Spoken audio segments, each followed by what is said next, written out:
The next book we're going to do is called Strive for the Truth. It's a book by Rav Dessler, Eliyahu Dessler. And I've seen a lot of, every time you see some Divrei Torah, it brings Rav Dessler, Rav Dessler, Rav Dessler. So I said, what is this? Let me see the book and let me, see what it says inside. So he has a whole volume in Hebrew, but they didn't do many of the books in English. This is the first volume or two that they did in English. So over here, it was interesting. He talks about reward in this world, not this world. So let's first look at what he says about happiness. This was a letter that he wrote to his son, who was 15 years old, learning in yeshiva in another town, another country actually. And he wrote him this letter, and from this letter, they made a whole book out of it. His life is very takoy. He was born in Lithuania, and then, he started learning under a big Rav, became a big Talmid Chacham, went to Europe, so on and so forth. It was, it's good. Rav Dessler himself, yeah, Rav Dessler himself. So he says over here, a happy life. Isn't that what we all want? Yeah, we all want a happy life. Yeah. So presumably, we have a clear idea of what happiness is. If you want a happy life, then you know what happiness is, correct? What's happiness? So it says, surely it's obvious. You may say happiness is having everything you want. And since what you want costs money, it would follow that money is the password to happiness. Correct? No. Again, what? Logically, yes. First he wants to say logically. Yeah? Logic, I want to be happy. So therefore, happy is what I want. What do I want? I want right now, BMW X5, X10, whatever. I want Rolls Royce. In order for me to get the Rolls Royce, what do I need? I need money. So therefore, money is going to make me happy for now. So the happy man must be one who earns the most money. The brilliant businessman, the top executive, the go-getter. Surely he's got all it takes for a happy life. What else is there? At any rate, that is what successful people of this world tell us. They praise ambition up to the skies and how they look down on the regular guy that doesn't do nothing, who seems to lack this quality. So basically, the rich people look at the people that are down. He's saying, Kilu, why? Because since they have the money to do whatever they want, the guy who's in a kollel situation, he's misken, correct? But if we are to go into this matter properly, we had better ask ourselves whether we have ever actually seen a happy man. If we ask other people whether they have ever met or seen happy people, they are sure to answer, of course we have. And we may be included to think the same way, right? Ourselves. Of course, we tell ourselves there may be rich people who are unhappy, but in the main, surely riches and happiness are identical. He says, yeah, there are rich people who are not happy. But generally speaking, most rich people are happy. He says that's what you would think to say. Anyway, these people look happy enough. When we see their palatial homes, meaning their big homes, their dinner parties, their servants, their chauffeur-driven limousines, their pockets lined with money and precious stones, we are forced to conclude that unless disaster strikes, they're happy people, correct? They have so much. But this answer would be extremely superficial. If we want to go into the matter systematically, there is only one way to do it. We must go among the people and ask them about themselves. It is no good asking one person about the other. We must ask each one how he himself really feels. Then we might get closer to the truth. What do we find? He says like this: let us start by asking a rich person, those who have more money than they know what to do with it, who live in mansions and travel in most expensive cars. What do they tell us if we can get to them, to talk to them, and be with complete honesty and frankness? Yeah, we come to a rich guy and say, listen, Be'emet, honestly, tell me, how do you feel? When it comes to the point, they will let out a secret that they're not happy. Why? They may have achieved Osher with an ayin, yeah? We have in Torah, we have Osher and Osher. One is with the ayin, one was with an aleph. He says they achieved riches in strictly limited and limiting sense. But when it comes to Osher with a aleph, which means happiness, they're still very far from it. Jealousies, lust, disturb their peace of mind. Domestic troubles are strife. Their wives are bored. Their spoiled children grow away from them. Their sons are insolent. Their daughters rebel. They suffer endless trouble of this sort. And don't think that these troubles are incidental. Nothing of its kind. All of them develop from the situation of affluence itself. No one dies with half of his desires fulfilled.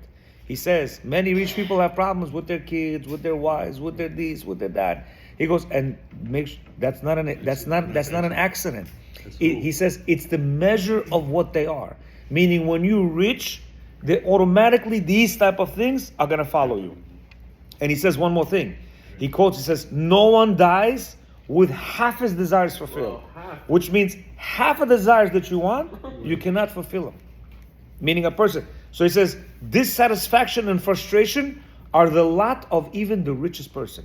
Imagine that. He goes, a rich person is dissatisfied. And he's frustrated. Why? We won't find happiness here. Let us try asking perhaps the middle income guy. Okay, so the rich guy, it's very difficult to find a rich guy. Why? The rich guy is so into himself that when he sees another rich guy having whatever he has, he wants to topple him. So if he has a 200-foot yacht, he wants to make a 250-foot yacht. And the guy's going to see a 250-foot yacht, he wants to make a 275-foot yacht. You understand? And therefore, he will never settle down. Exactly. He will never settle. He's number 10 on the Forbes list. He wants to be number 1. And in order for him to get to number 1, he's got to work hard. And in order for him to work, it's that circle of 99 we said. Remember that circle of 99? Same thing. So he says, let us try to ask others. Perhaps a middle income guy. These people generally work very hard and long hours for their money. Let's find out from them if they have somehow hit on the secret of happiness. But when we investigate, we find something very surprising. They work hard all their lives, often getting stomach ulcers in the process, but they never seem to find time to enjoy their money. During their working years, they are always busy preparing for happiness. However, when their working life is over, they find that it's too old. Too old. The zest has gone out of life, and they cannot enjoy their leisure. Which means the middle bracket guy, he's saying, okay, let me work a little bit. I'm going to get money. I buy a little house. I'm going to get a little car. For the vacation. 1 second. I'm getting there. All of a sudden, he's 70 years old and he's already cheesy bikor. Now he can't go on the trip. Why? Because it's hard. He's got arthritis. Now he can't enjoy his home. Why? Because it's, meaning all this. So he's preparing. And then trats, he's already too old to enjoy it. That's exactly how it is. They did nothing in their lives but work, and without a day's work to do, they can hardly find any point in living. So when are they happy? Never. That's the middle class guy. Perhaps we'll find happiness if we go further down the line of the social scale.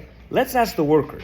Yeah, this is not the middle class. This is not the workers. You know how it is, right? Blue collar. We have the rich people. You have the middle class, yeah? And now we have the blue collar workers, right? That's us. They work hard day by day, and sometimes nights, for their weekly wages, for their weekly wages. But they're never satisfied. Why? Because they feel that they're getting the raw deal. They're getting a raw deal. Why? They're making all the money for the rich guys. Why? If you have a restaurant, 15, 20 employees, what are they all saying? The boss is making all the money and we're working like dogs. Yeah? They feel that they're being exploited by the rich. They, the workers, produce the wealth, but they cannot enjoy the wealth.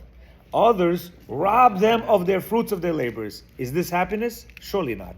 So we got rid of the rich guy, we got rid of the middle class guy, and we got rid of the poor guy. What about the poor guy? He says, where then do we find happiness in this world of ours? This was our question, and we found no answer.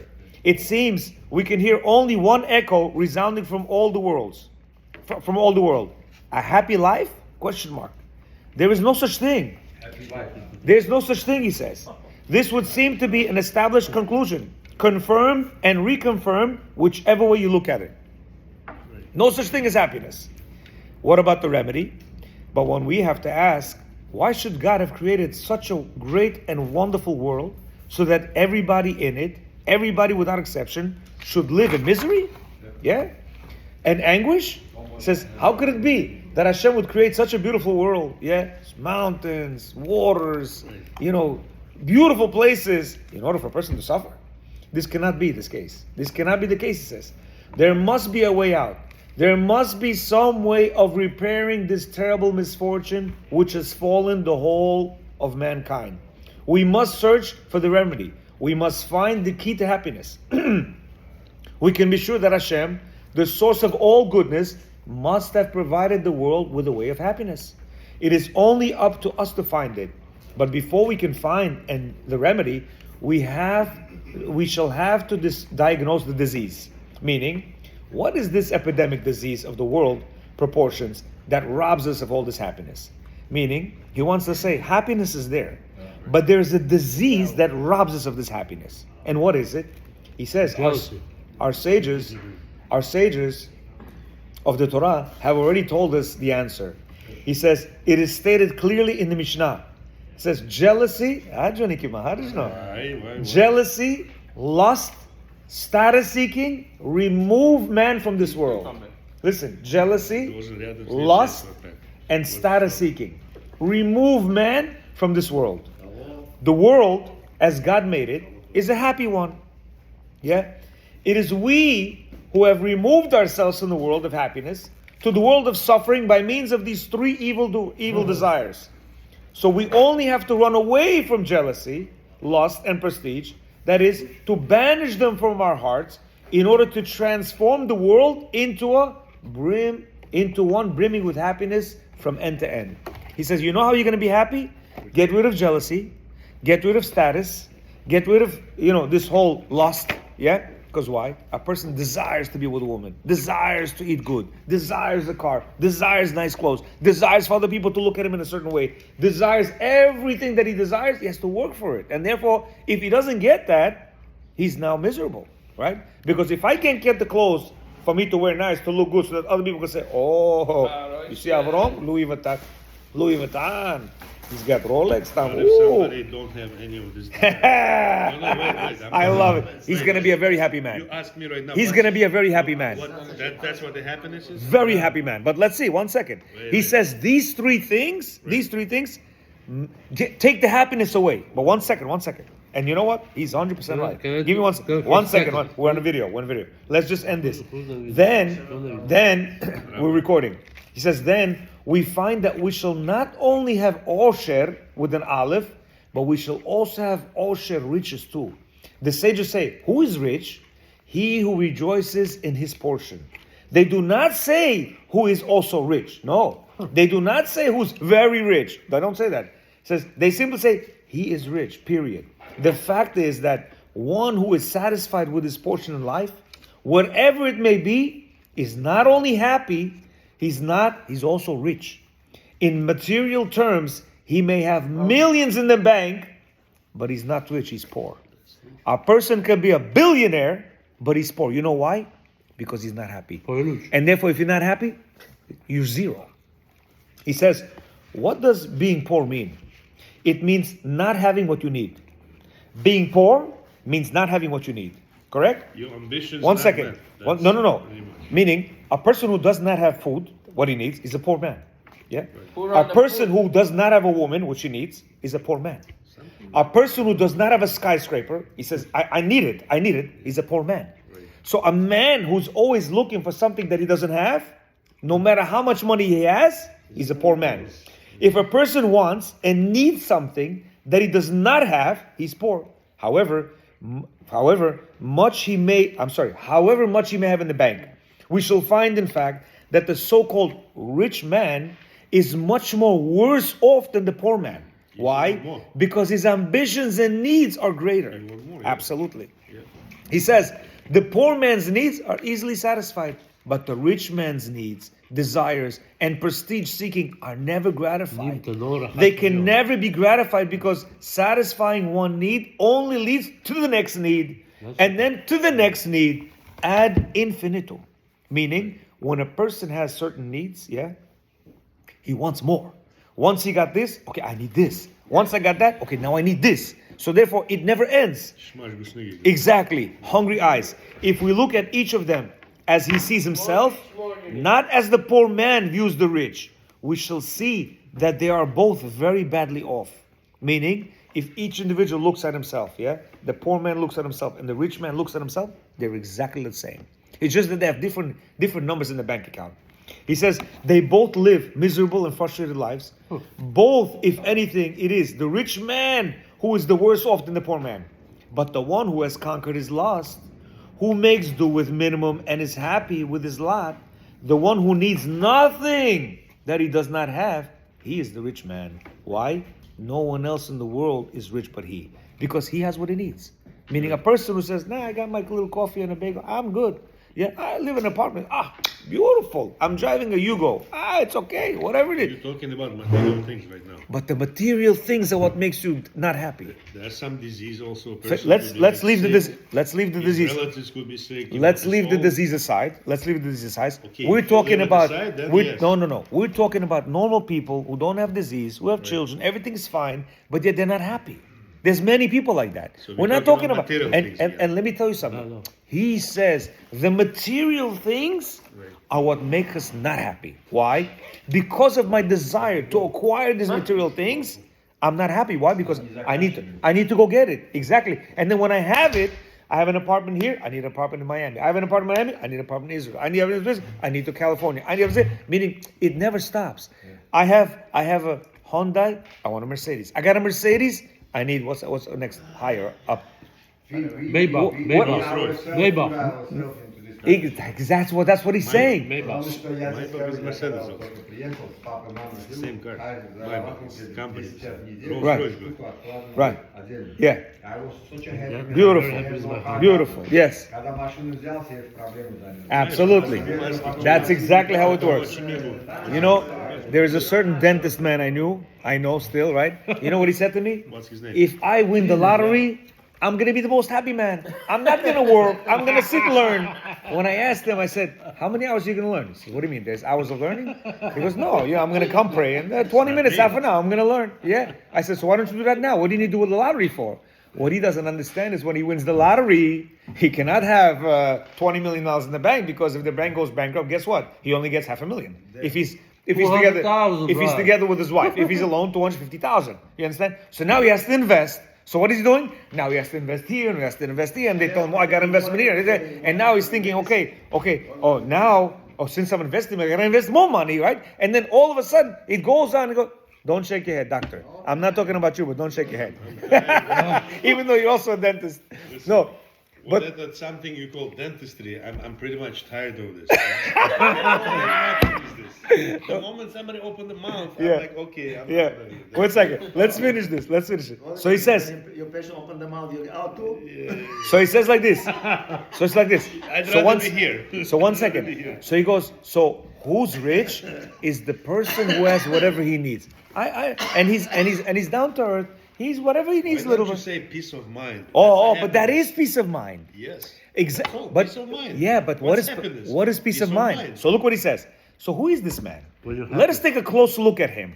We said that he banishes his desires and ambitions from his heart, right? Does that mean that he's weak-kneed person? Meaning without energy, without drive? He says this person that we're talking about, that he doesn't need, is he takoy? What takoy? Yeah?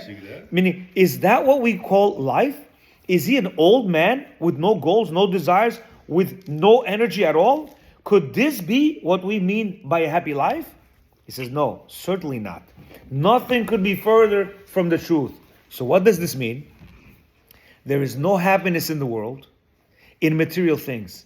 There is only happiness in spiritual concerns. The one who enjoys a rich spiritual life is happy. There is no other kind of happiness in this existence. Meaning spiritual life. Oh, beautiful. Okay. And in this book, he's gonna spell it out. What's spiritual life? Okay. First, we have to understand. Physicality. Right. Physical. Right. Never gonna be happy. Why? Because there is no end to the matter. Out. There's always something better. Misunderstood. What's spiritual? 1 second. What's This we cannot answer in one word. This we have to go from the beginning of Adam Arishon and understand what was the point of Hashem's creation of the world. Right. In order to do that, we have to understand certain concepts. One of the first concepts that he tackles, this is a humongous book, 10-volume book, right? First thing he tackles, happiness. What does that mean? Okay, so we have to understand that. Now, he says, we see this in the real B'nai Torah. those fortunate people who devote their whole mind and desire, enthusiasm and ambition to the pursuit of Torah and wisdom, they experience what true happiness means in this world. We are not talking about the world to come. No, we're talking about this world, here and now. Of course, there is no happiness without goals, without drive, without ambition. There is no. Indeed, these things are life itself. Meaning, goals, ambition, drive, this is life. You hear? He says, but it all depends on what the goals are. To what end the drive and ambitions are directed. If I am directing my ambition to making $1 million, guess what? When I'm close to that $1 million, my ambitions are now $5 million. And when I'm close to that $5 million, I'm like, no, $10 million. And then $50 million. And therefore, you're never getting to that level. You hear? So he's saying, happiness is when the goals are attainable. Happiness is when the goals are attainable. When they depend on no one else for their fulfillment. When they are independent of those self-frustrating urges called jealousy and status seeking. Look, listen to this again. He says, happiness is when the goals are attainable, when they depend on no one else for their fulfillment, yeah? When they are independent of those self-frustrating urges called jealousy and status seeking. Wow. If I want to be Donald Trump, for instance, that's not happiness. You know why? It's impossible for me to be Donald Trump. For me to get to Donald Trump, so many factors have to be. Make it possible. So he says, when can that be? Only when the ambition flows from the love of Torah, love of wisdom, love of Musar, the desire for true ethical living. Meaning, and you have to understand, this is deep. This is not just what he's saying is when a person is calm and collected and understand that, oh, Baruch Hashem, I have a wife, I have my kids, I have something to eat, I have a roof on my shoulder. He's peaceful, yeah? But the thing is, unfortunately, yeah, one person says to me, you on the road already from work? I said, yeah. Why, what's the way? He goes, it's only 5:15. I said, yeah, I close 4:45, 5 o'clock. He goes, what, are you crazy? How are you going to make money? I said, Hashem is going to decide the money. 12 to 5 right now. Hopefully we're going to do 1 to 5. Maybe then 2 to 4. Who knows? But the thing is, that's not the importance. Why? Hashem says, you do what you need to do as far as spiritual matters, family, that I got you. I'm going to send the customer between those 2 hours, 3 hours, whatever it is. You don't need, I could send customers from 9 to 5. I could. But I could also send customers from 2 to 4. Same amount of money, if not more. You understand? So he's saying, if we're dependent on somebody, our landlord, our father-in-law, our husband, our wife, our kids, the biggest problem we have in marriages, you know what it is? You don't make me happy. I cannot make you happy. I cannot make you happy. You have to make yourself if you're happy. depending on me, on your happiness, you'll never be happy. You know why? I don't know what you need. Because your desires, your jealousy, your ambition, your strive, your goal is not in my dictionary. You as a man or a woman, it depends. If you're thinking, I need this, I need that, that's not what I'm thinking. And if I cannot make you happy. Many women say, buy me a bigger house, I'm going to be happy. The guy buys her a bigger house, they're not happy. Anna, Esfahoni, he'll tell you in Great Neck. Mansions, next to mansions. Both mansions are hers. I'm still not happy. Why? I'm still not happy. There's no such thing as another person can you make you happy. No, he says it. If you're depending your happiness to be on X, your job, your salary, your these, there's no way you're going to be happy. Zero. What's happiness? Oh, you're making X? I'm happy with the X. Whatever that X is, $500. He said he was happy with $200. Now he makes $200,000 and he's still not happy. You understand? You live in the heart of Bukharan community. Yeah. What do you say to this Odamoshim Yagun? Oh. Right? Okay, wait. That's part of this. 2 families make a wedding. That's part of this. This is what happened in my family. Yeah. 2 families make a wedding, right? They're in love. Yeah. Kids are in love. Looking for the Right? now. So they're not on the same board. What kind of wedding? Like the girl's family, we want upscale. I have a lot of friends. I need that and that. The other family cannot afford. And based on this, split. Right? That's the problem. People, what they gonna say? If everybody learns Musar, if everybody learns Torah, if everybody takes what the Torah tells you, we're not gonna have this problem.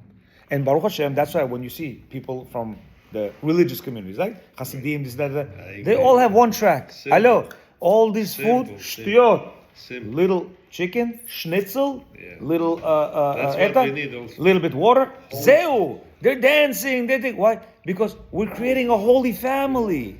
We're creating a whole. We don't. You know what we do, the Bukharians? The tables are We're creating my reputation. So why we don't have it? Because we have to learn. You just came here 2 months ago, and therefore you want to be a great tzaddik and chami chacham. No, God forbid. No, I'm saying just asking so other questions, because that's all. I'm here 10 years and I'm still falling in that. Right. You understand? So we have to constantly learn, and if we don't learn every day, and we Вы хотите одно, та сторона другое. Все, почему?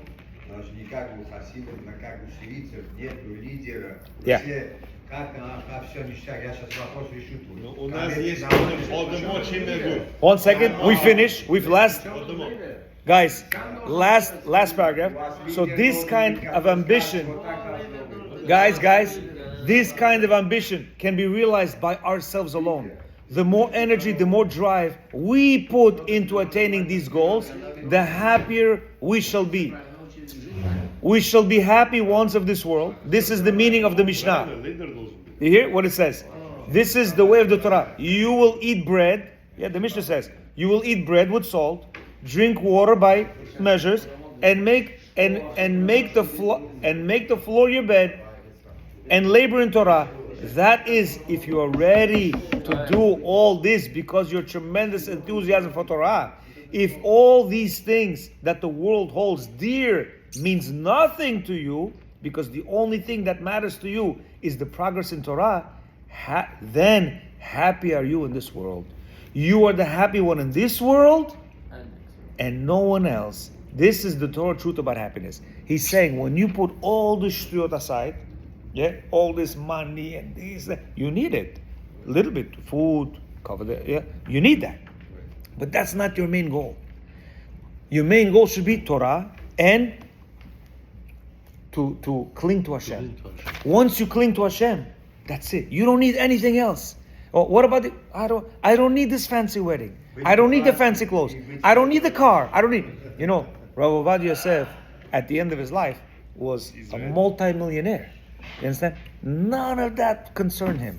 As long as he has his books, and he's in the happiest man on earth. He's Sadiq. It's a different story. But right? he doesn't live he in wasn't Bukhari. born like wasn't that. born like that. He wasn't born like that. We look at each other, okay. No, but that's the wrong This thing. is where the jealousy But has that's to the be. wrong thing. That's why you have to jealousy. use jealousy. You hear? That's jealousy. This way If you I should want to use. do it because I just want people like to okay, so. But that's jealousy. He's okay. But this is a good jealousy. No, he's talking about he's looking at his wedding. He's talking about his wedding. No. Jealousy and You know why Hashem gave jealousy? In order for you to be jealous of a righteous person, to be the same way as him. Baruch Adonai Leolam. Amen. Amen.